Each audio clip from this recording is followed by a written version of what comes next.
The Emperor's New Clothes. This is a story about an emperor. He loved new clothes, and he had different clothes for every hour of the day. One day, two men visited him. They liked money, but they did not want to work for it. "We can make wonderful cloth," they said. "It's very beautiful cloth, so only clever people can see it." "I like it," the emperor thought. "Make this cloth, then make me some clothes," he said to the men. "Some people won't see them, but they're stupid people." He gave a lot of money to the two men. Every day, the men asked the king for more money. "We're working hard," they said, but they did not make any cloth. The emperor waited and waited. He wanted his new cloth, but he did not want to visit the two men. And he was afraid. "Perhaps I won't see the cloth," he thought. "Then everybody will know that I'm not a clever man." He called a servant. "Go and look at the new cloth. Ask them, when will it be ready?"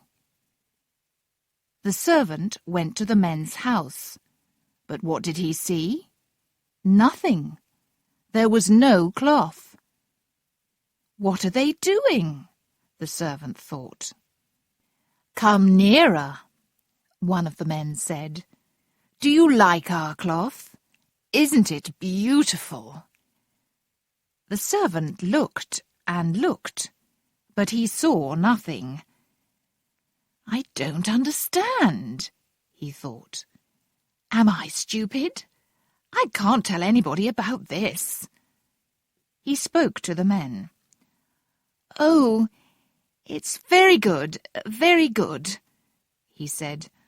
"The cloth is beautiful. I'll tell the emperor." The emperor waited for 2 more weeks. Then he called another servant. "When will the cloth be ready?" he cried. "Find those 2 men. Ask them." This servant went to the 2 men. They showed him the cloth, but he couldn't see anything. "Isn't the cloth beautiful?" one of the bad men said. The other servant liked it. The man thought, "I can't see the cloth. I'm stupid, but I don't want anybody to know." He went back to the emperor and said, "The cloth is wonderful." After 2 or 3 days, the people in the city started to talk about the beautiful cloth. "It's very beautiful, but stupid people can't see it," they said. Now the emperor really wanted to see the cloth. He took his servants with him and went to the men's house. "Isn't the cloth beautiful?" said the 2 men. "Please look at it. Isn't it pretty? Touch it."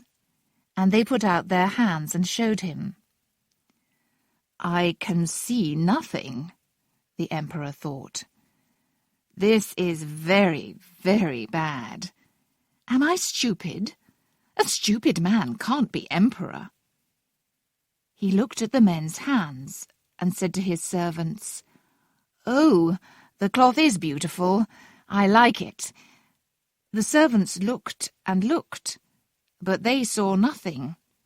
"Beautiful, lovely, very pretty," they said. "The men will make some clothes from this cloth now." The emperor happily gave the 2 men more money. That night the 2 men did not go to bed. There were lights in every room in the house. "The emperor and his people think we're working," they thought. Next morning they went to the palace. "The emperor's new clothes are ready," they cried. The emperor went to their house with his servants. The two bad men put out their arms.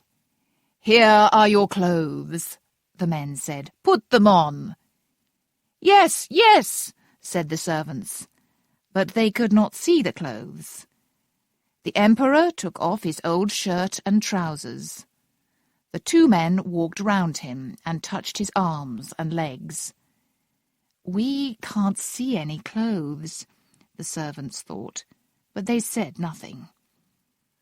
"You look wonderful in your new clothes," everybody cried. "They are clothes for an emperor." "I am ready now. I will walk through the streets," the emperor said. He looked at his arms and legs. "These new clothes feel very good. They aren't too big or too small." He walked through the streets with his servants and the great men of the country. People stood outside their houses or looked out of the windows. "Oh, our emperor's new clothes are very beautiful," they cried. But they thought, "We can't see any clothes. Are we stupid?" Then a little child spoke. "The emperor has no clothes." "Be quiet," his father said, but it was too late. "The emperor has no clothes," a man near the child repeated to the woman next to him. She told her friend, "The emperor has no clothes." "The emperor has no clothes," the people cried, and they started to laugh. The emperor was angry. "The people are right," he thought. "But I have to walk through the streets." He walked and walked. His servants and great men followed him, but they knew too. The emperor had no clothes.